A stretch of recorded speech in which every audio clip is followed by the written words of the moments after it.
Boa noite! Tá no ar para toda a Bahia, mais um programa Periferia de Sucesso. E é claro que os nossos calouros estão fazendo o maior sucesso. Roda! A gente precisa de mais filmes. Essa proposta não é uma coisa isolada nem de ideia, porque a gente esbarra muito pessoas com isso, entendeu? Assim, velho, bora fazer. Velho, vamos fazer, velho. O problema é, e aí vamos fazer, velho. Tipo, isso já encheu o saco, velho. E aí vamos fazer.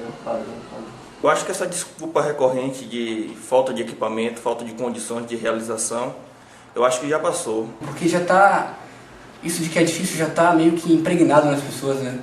A gente acaba reproduzindo o que é difícil sem saber porque é difícil, É urgente pensar e propor e produzir.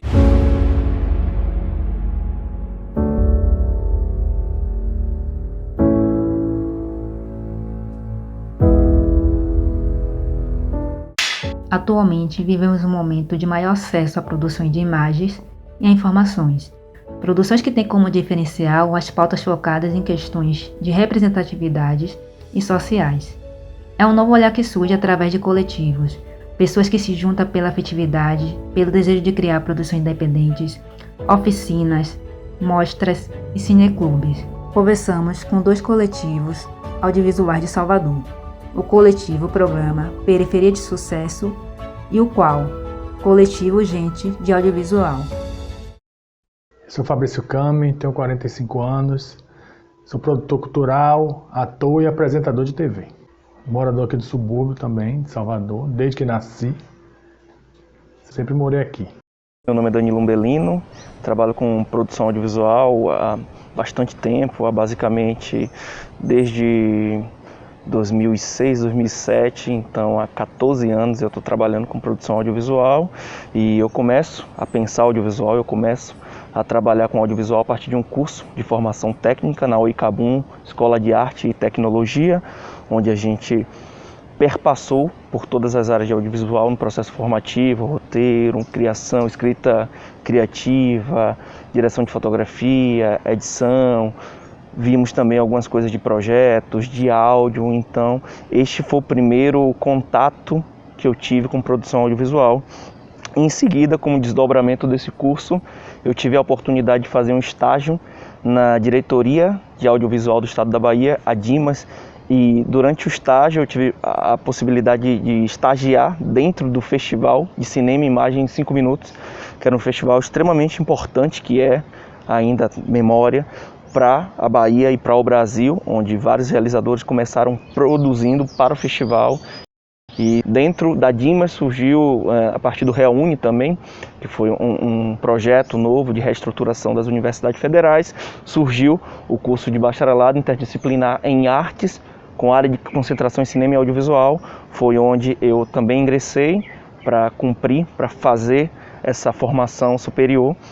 E lá eu tive contato, com toda essa parte teórica da produção audiovisual, porque essa parte prática, técnica, eu já estava exercitando na DIMAS, pensar também a produção audiovisual, os processos formativos que na DIMAS tinha. Então eu participei de todos eles, desde de elétrica, maquinária, direção de fotografia. Vai ficar junto comigo hoje? Até daqui a pouquinho? Não vai perder nada. Quando vocês começaram a atuar com o coletivo e o que te motivou a criar esse coletivo? Eu não vou dizer a você que a gente criou o coletivo. A gente foi se juntando, e quando viu já estava todo mundo junto, né? E terminou, porque a gente tem muito tempo trabalhando junto já. Eu, Will, Carol, tem bastante tempo. A Alda que chegou mais novo no processo, mas a gente nunca teve, há pouco tempo que a gente começou a pensar essa coisa de ser um coletivo, né? Até por questões de edital, onde precisava estar organizado de tal forma para isso. A gente sempre atua em coletividade, mas nunca como um coletivo, dando o nome de coletivo àquilo que a gente estava fazendo. Na faculdade, na Universidade Federal da Bahia, e lá que de fato, em 2010, o curso começa em 2009, mas em 2010, que a gente começa a conversar, que a gente começa a estruturar o coletivo urgente de audiovisual, que é o qual, que é onde um grupo de amigos, né, de pessoas que fazem o mesmo processo formativo e se gostam, se comunicam, resolvem criar, realizar filmes juntos, realizar mostras, realizar oficinas. Então lá que a gente começa, que a gente tem esse primeiro start, a princípio como exercício de algumas componentes curriculares da universidade e em seguida como uma vontade mesmo de colocar, de gestar, de comunicar algumas questões, particularidades, algumas vontades que a gente tinha, sempre utilizando o cinema como essa janela. Ai, Deus do céu.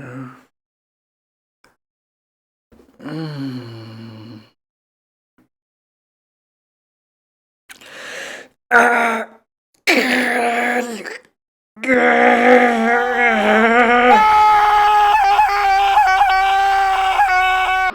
Você precisa parar um pouco. E esse processo como foi? De vocês começarem a se articular e trabalharem juntos? Começou aqui no Centro Cultural Plataforma. A gente foi fazendo eventos, começou fazendo plataforma de talentos, depois começou a fazer Sucesso Aqui Vou Eu.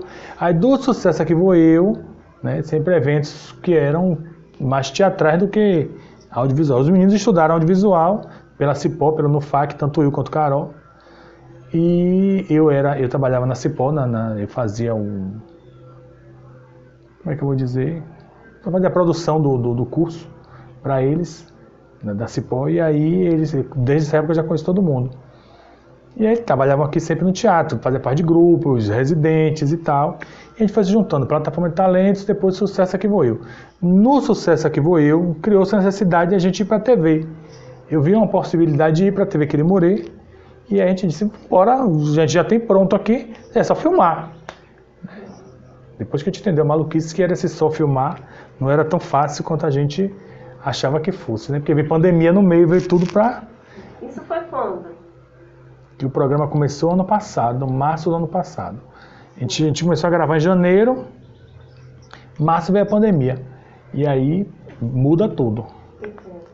Coletivo é tipo um aquilombamento, no sentido de que a gente reúne pessoas que vêm e que tem um caminho e que estão querendo uma outra coisa, estão pensando uma outra forma de estar e criar narrativas para o mundo, e a partir das experiências particulares de cada um, porque dentro de um coletivo cada um tem uma vontade, uma especialização dentro dessas particularidades técnicas. Então, essa junção de pessoas com gostos técnicos diferentes, com vontades de trabalho, de atuação diferente, faz o coletivo ser tão legal, tão diverso, tão plural. E outra coisa também de um coletivo que é bastante interessante ressaltar, salientar, é a produção, o pensamento das ações de maneira não hierarquizada, ou seja, todos pautam, todos dialogam a respeito de um filme, a respeito de uma mostra, de uma oficina. A gente tinha um costume de levar o roteiro, apresentar os roteiros e a partir disso discutir aquele roteiro pensado por um membro do coletivo, estruturado por um membro do coletivo. E aí tinha as questões técnicas, cada um se aproximava um pouco mais de direção de fotografia, montagem, produção, mas não existia um bloqueio como existe numa estrutura técnica tradicional de produção de um conteúdo, que é justamente cada um no seu setor, cada um produzindo, fazendo a sua função, cumprindo a sua função, sem transitar, sem conversar acerca de alguma particularidade de outro departamento. Ou seja, tem uns lugares muito segmentados, e dentro do coletivo não tem... Pelo menos dentro dos processos coletivos que eu participei, a gente não estabeleceu de início essa dinâmica. Não foi uma dinâmica um pouco mais de troca. No início do coletivo, tinha preocupação com o baixo orçamento? Não, porque a gente sempre fez tudo sem dinheiro. Então, de fazer sem dinheiro já era o costume. Então um vem com uma coisa que tem emprestada, do outro tem. Aí hoje em dia não, que a gente já sabe que tem edital, a gente consegue pegar edital, a gente comprou câmera com edital, a gente fez muita coisa com a gente ganhou edital para fazer 4 programas, fez 40. Então, pouco dinheiro sempre foi muito na mão da gente. Essa pergunta é muito interessante no sentido de falar das dificuldades e de orçamento, de baixo orçamento. A gente surge com qual coletivo Gente de Audiovisual justamente com um pensamento de produzir independente do que tínhamos à nossa disposição. O nosso interesse, o nosso objetivo era fazer com que aquela ideia fosse viabilizada de qualquer maneira, sem se preocupar com a estrutura técnica ideal para viabilizar aquela ideia. Justamente da maneira como vocês estão fazendo aqui agora, né? Uma câmera, um tripé, não é um equipamento que a indústria valida como um equipamento de realização audiovisual no sentido do melhor equipamento, mas é o equipamento possível para se fazer, para se realizar. Então, era esse o nosso pensamento. Então, foi dessa maneira que a gente foi construindo as nossas narrativas, construindo os nossos filmes, os nossos projetos. E outra coisa também, a gente contou durante esse processo inicial com a colaboração de profissionais, de pessoas, de empresas do nosso ciclo de convivência. Eu também tinha muita abertura com proprietário de empresas de audiovisual, porque eu trabalhava na Dimas, então eu sempre dialogava muito com eles, então eles eram muito generosos nesse sentido, de chegar, apresentar a ideia e automaticamente, quase que instantaneamente, às vezes, ele disponibilizar os equipamentos que a gente precisava para viabilizar essa ideia. Então, a ideia de coletivo, né, o pensamento coletivo é um pensamento que sai um pouco dessa esfera do individual e já se alastra para a esfera de mais pessoas objetivando algo, né? Nesse caso, objetivando filmes.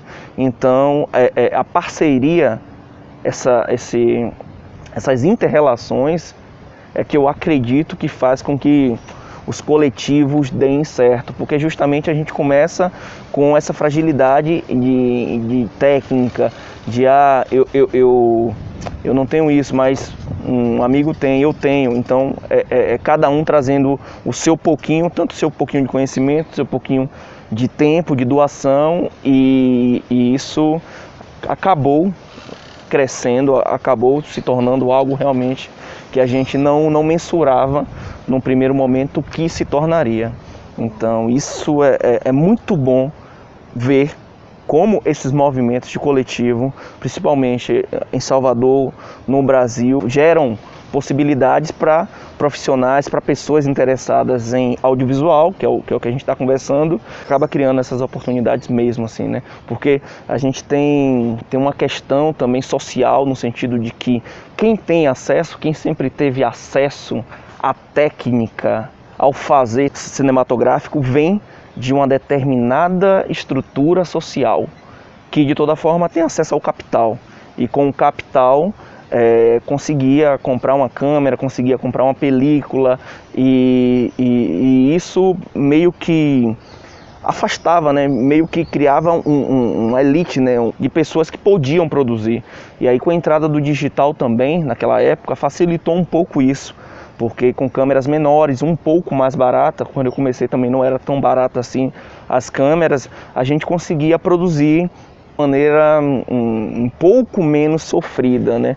E isso eu estou falando de uma realidade da gente que estava na universidade, da gente que tinha contato, que eu trabalhava dentro do Estado, um órgão que fomentava a produção audiovisual e de toda forma detinha uma estrutura técnica que fazia com que os realizadores tivessem acesso a essa estrutura para viabilizar os seus projetos, para viabilizar as suas narrativas, enquanto outras pessoas, principalmente da periferia, não tem até hoje, e não tinham acesso a essa técnica para poder estar criando os seus conteúdos, para poder estar colocando as suas ideias, a sua voz na tela. Quais são as plataformas que vocês mais usam? Hoje em dia a gente está com a TV, que é o principal, né? E a gente tem o YouTube, que a gente coloca o programa que está passando na TV, bota no YouTube. A gente tem alguma coisa em Instagram, mas é bem incipiente. Então, mídia social hoje em dia a gente é um pouco fraco. Esse é um lance que a gente precisa de apoio para estar melhorando esse aspecto. Até porque a gente não tem gente para fazer isso, né, o suficiente. Porque é todo mundo para gravar, montar, produzir. Então é muito trabalho e a equipe reduzida. Sim. O que termina ficando bem... Não tem grana. Quando você tem grana, você contrata editor maravilhoso, você contrata...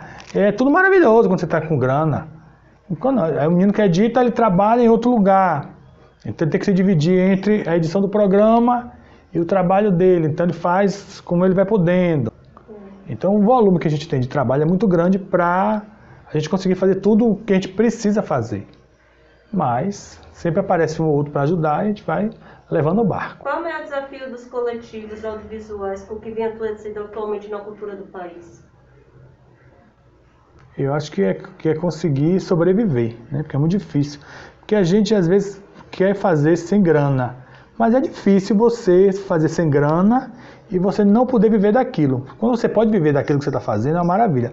Mas quando você não pode, você não tem apoio, não tem patrocínio, não tem nada, como é que você vai se sustentar? Como é que você vai pagar água, luz, telefone, comer, aluguel? Então a maior parte, para mim o mais complicado é isso. É você não ter como sobreviver fisicamente. Você vive espiritualmente do trabalho, né? Daquilo que você faz, da beleza de estar trabalhando ali, do amor que a gente tem pelo trabalho, mas isso não paga as contas. Então, o que mais difícil para mim é esse. Eu vou falar sobre os editais, as mostras, os festivais, os que são lançados como edital setorial de audiovisual, que, se não me engano, o último foi de 2019. Sim. Qual a importância deles para o surgimento e para o fortalecimento desses coletivos? Para os coletivos e também para o audiovisual, para a cultura, para a arte de maneira geral, as leis de incentivo, através de políticas públicas de Estado, é nosso único, nesse momento, é o nosso único caminho de fazer com que a nossa memória, com a nossa cultura, nosso pensamento de sociedade estejam nas telas, nos teatros, no palco. Então é de fundamental importância que o Estado, que o município, que a federação invista em cultura, invista em projetos que viabilizem esses projetos culturais todos que vêm sendo trabalhados ao longo do tempo, porque de toda forma eu acho que a riqueza de um país é sua cultura, é o que a gente constrói enquanto narrativa. A gente aprende na academia que justamente o poder que uma nação como os Estados Unidos tem, poder bélico, poder de comunicação, vem menos da estrutura bélica e mais da estrutura comunicativa, do cinema, da televisão, das mídias, etc. e tal. Então, eles só se fortaleceram justamente porque investiram em cultura. Hoje já tem diversas dinâmicas dentro da forma de produzir de outros países, mas inicialmente e até hoje eles trabalham, eles continuam investindo. Então eu diria que as leis de incentivo do município, do estado, da federação, é que faz com que os produtores, que a cadeia audiovisual, os empregos do audiovisual aconteçam e que a gente realmente continue produzindo, trabalhando para construir de fato essa sociedade. Então é de fundamental importância, principalmente para os coletivos, que as leis de incentivos existam, porque pensando no audiovisual como profissão, como trabalho, a gente entende que produzir audiovisual ainda é muito caro, apesar de todo o barateamento técnico, mas ainda é muito caro. Equipamentos são muito caros, por mais básicos que sejam, o custo é extremamente elevado, porque de toda forma a gente não tem no nosso país uma estrutura técnica que crie, que produza esses equipamentos, então tudo é pautado pelo dólar, então isso acaba dificultando um pouco o acesso e isso acaba encarecendo em muito essa estrutura que a gente precisa para produzir o nosso audiovisual, os nossos conteúdos. Então, pensando como atividade profissional para quem está começando e para quem já iniciou sua trajetória, é o que faz com que as necessidades básicas, às vezes, sejam supridas, no sentido de que, para além da narrativa que a gente quer colocar na tela, a gente tem também a narrativa corpo que a gente precisa manter, sustentar toda essa dinâmica de vida. Então os editais acabam fortalecendo uma cadeia profissional muito grande, desde a base, né, desde o catering, que são os profissionais que trabalham com a alimentação da equipe no set, os atores que estão na frente das câmeras, atuando, toda a técnica, cinegrafista, diretor de fotografia, diretores, difusão, que são as TVs e tal. Então é toda uma cadeia que, do ponto de vista mercadológico de emprego, é extremamente importante se fomentar. Então, quando a gente fala em leis de incentivo, a gente fala de uma cadeia de trabalho. Então, pensar essas leis de incentivo como um possibilitador, um facilitador da atividade laboral desse setor é algo realmente salutar e eu espero que a gente crie políticas de estados, políticas municipais mesmo, federais, que continuem fortalecendo essa nossa cadeia, que nos últimos tempos houve uma ruptura, houve uma quebra a partir de uma dinâmica política de governo, que fez com que essa construção, que durou muito tempo, que durou bastante tempo, fosse interrompida, fosse quebrada. E esse pensamento de cultura, esse pensamento de nação, esse pensamento de país, a partir do que se comunica, a partir dos seus criadores, dos artistas, tivesse fosse freada, né? E os coletivos com umas pautas mais políticas, que falam sobre representatividade, as questões sociais, os coletivos de denúncia, como você vê?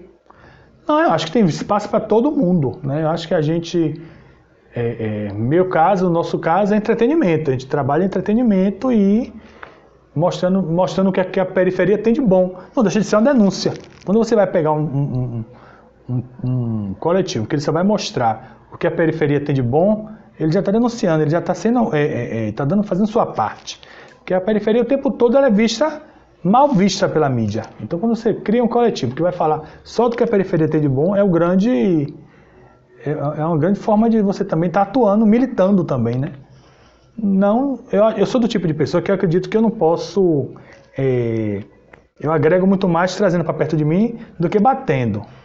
Então tá todo mundo aqui, tá todo mundo ouvindo o que eu quero falar, mas de uma forma branda e sem, é a minha forma de pensar. É claro que tem gente que quer ir pra guerra, quer brigar, quer derrubar, quer tocar fogo, queimar pneu, massa. Não é o meu caso.